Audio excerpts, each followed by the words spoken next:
Jennifer. How are you today? I'm good, thanks. How are you? Good. This is actually part two of our earlier conversation in which we talked about your organization and some of the incredibly brilliant things you're doing for the executive coaching community and for stakeholders around coaching communities. So, as part of the Association of Corporate Executive Coaches, as a master level coach, I know that one of your specialties is that you are a mentor coach. Mm-hmm. And so I wanted to talk to you a little bit about that because you're actually from Canada. Yes, And that's correct. so, yeah. And so just, you know what, just so that people know, give us your name, give us the name of your organization again. Okay, so Jennifer Gerves-Keen of JGDK Consulting based in Vancouver, British Columbia. Great, great. So there is a lot of discussion about mentor coach and supervision coach. Yeah. And they are getting so confused by everybody. I have just gotten very straight on it myself, I think, if it doesn't shift. And the fact that there are so many people, basically master level coaches in the United States, who don't see a need, don't see a value, and say, oh, it's a European thing. It's fine if you're going to be a psychologist. We don't need it. So let's start with, what is the difference from your perspective between a mentor coach and a supervisor coach or supervision coach? So interestingly enough, so to your point, I am a certified mentor coach. Interestingly enough, I also have currently a supervisory relationship. I'm working with a supervisory coach. So I think where the confusion comes from is that the mentor coaches actually do what I would call supervision. Oh And the supervisory coaches actually do what I would call mentoring. And I think that's where it gets a little nuts, because we didn't, like, the supervisory coach for me in the profession, it may have been around for a while, but it's a relatively new thing for a lot of people. Whereas the mentor coach piece has always been part of, certification process and all that sort of stuff. So basically a mentor coach, so as a certified mentor coach, I am qualified and designated to listen to coaches' conversations with their clients, give them feedback on the coaching, ask them, to work on certain aspects of their coaching. I can observe their conversations with their clients, et cetera, et cetera, et cetera. So, and some of that might be mentoring them also in their business, that sort of stuff. So that for me is the mentor coach role, and I think it's been that way for some time. I'm sorry, you said some of it may be, and I think the voice came off. So some of it may be when you mentor them, like if they're starting their business, that can also be part of it. But the real role of the mentor coach, as far as I've understood, is that you are the person who is helping them become a better coach, because you're giving them direct feedback on their coaching conversations that they're either recording or that you're, listening in when they're on the phone or whatever it is. The supervisory coach, and I'm working with one right now because she's going through her training to be a supervisory coach and asked me to be one of her people that she supervises, is more of a, how do I explain it? It's more of a space where, as an advanced and experienced coach, I can bring up challenges or things that I want to talk to that I might be experiencing with my clients or with myself. It's not, and this is where it gets confusing, I think, because I'm not being supervised, and it's not about increasing my skill set. It's about giving me a space where I can walk through, challenges, or, hey, this went down with a client the other day, and I'm kind of feeling certain things, because I obviously, I've been doing this for a while. I know my business really well. The supervisory coach that I'm working with, she explained to me pretty clearly that her job is to create this space for me that I can just, it's like having a colleague, really, that you can just, bounce stuff off and she comes in and she's like, what do you want to talk about today? And I can just, bring up whatever. But there's no, let's look at this competency set, and there's no, you're not asking enough questions, or you completely missed this. Like, she doesn't listen to anything. She doesn't, it's all my story and where I sit. So it's interesting because that's new for me. I got introduced to supervisory coaching earlier this year, and it's interesting. But yeah, I totally get how people get so mixed up in it because the names don't match the tasks. So it's and really, if they could go back, they should switch them. I think the mentor coach should be a supervisory coach because that's really what we do. And I think the supervisory coach should be a mentor coach because and there isn't even that much mentorship. It's more, like I said, it's more of sitting down with a colleague and them saying, how are things going? And, you share whatever you're struggling with. And that can be about your clients, but it could also be about my business or where I want to go or how I'm feeling about certain things or my own, like self-care, like that kind of stuff can come up in the supervisory coaching. So yeah, it's a murky area for sure. Definitely. So would you say in this supervisory coach situation, they're holding up a mirror for you, or No. is it more like a peer-to-peer discussion? For me, at least with this in my relationship, and maybe it's different, right? Because everybody's different. For me, what I've experienced so far is it's more of a peer-to-peer. Every once in a while, she will make an observation or point something out, like, hey, you said that at the beginning of the conversation and now you're saying this. Like she'll definitely do that. But it's not, it's not being challenged to the point of really making you kind of think. It's more of an exploratory tone to it. But like I said, that could be the specific person that I'm working with. Somebody else might be a little bit more along those lines. Like I said, she does make observations and pull things out and, calls me on stuff to say, well, you just said the exact opposite like 20 minutes ago. Like she does do that, but not in I would say not in a challenging way. Not in a contentious way. No, in a very supportive, exploratory, hey, that's interesting. Let's look at that kind of way. Mm-hmm. Yeah. It's difficult for us, I think, in the United States. I don't know if it's the same in Canada. Of course, I have a problem. I am geographically challenged because I think of Canada as part of the United States. God, don't be doing that. Especially not right now. We are separate. There is a border. We're going to build a wall. We won't go there. Yeah. But here, a supervisor is thought of as somebody who has a blue collar job, and I don't mean that disparagingly, but it's somebody who comes in and says, "You're assigned this, you do that, and this is what will happen." And that's the way we think of a supervisor as being. Yeah, I always like the word supervisor for me is like middle management kind of. Yes. Yeah. So yeah, and so it's a weird, like I honestly don't know why they pick that term because I am not at all in that relationship being supervised in any way, shape, or form. Yeah. I would almost call it supportive as opposed to supervising. Like it's not at all directive or telling me what to do or any of that. So I get why people are having a hard time with it. Yes, and in Europe, it seems to be more accepted. Here, it seems as though, don't touch that because, first of all, the master level coaches are like, I don't think so. And it's implied that you don't know your craft, that you need somebody to sort of lead you by the hand. Mm-mm. Yeah. See, I would argue that because it's like when I see people on LinkedIn and they say, best coach in the world. Oh my God, yes. Right? No, never going to happen.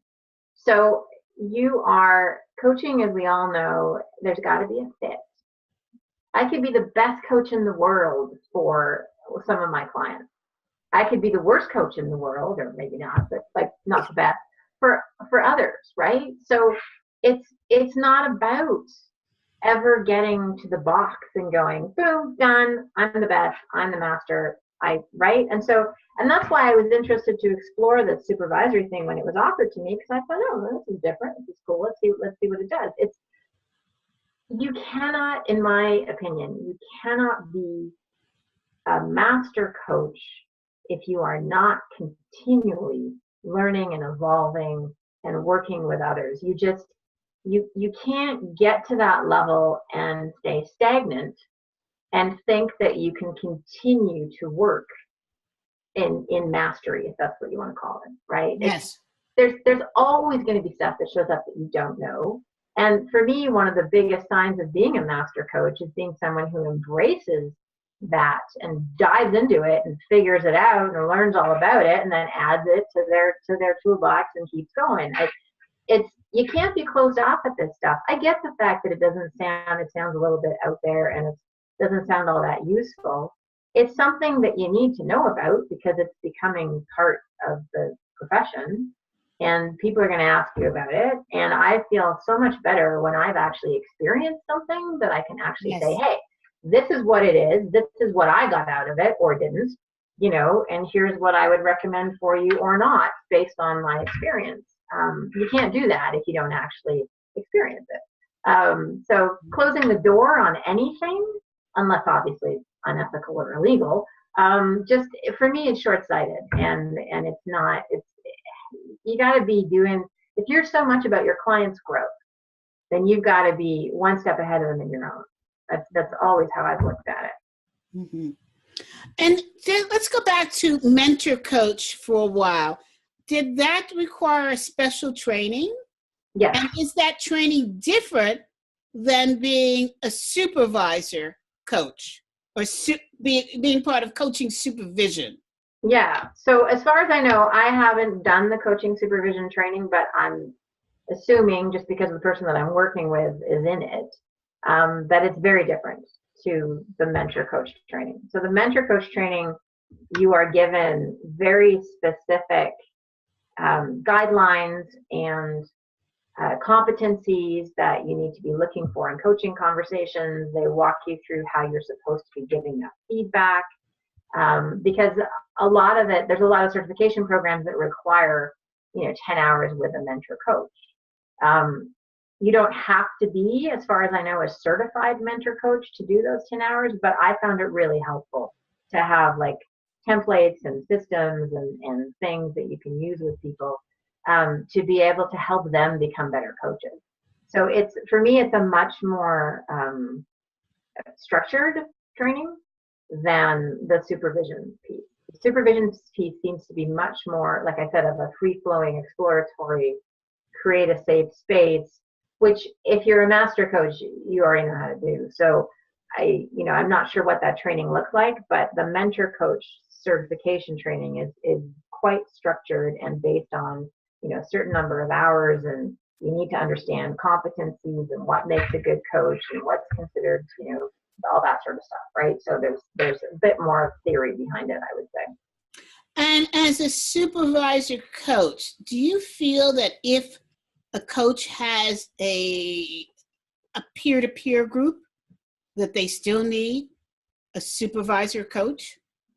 Not necessarily. It depends what that peer-to-peer group brings them, and is it an equal sharing, right? Because in some peer groups, you can have one person that talks all the time and nobody else has anything, right? So, yes, because I think one of the purposes of that supervisory coaching is that, I can come to that session knowing that I have an hour and it's all about me and my clients and my business, and I can just put anything I want out there.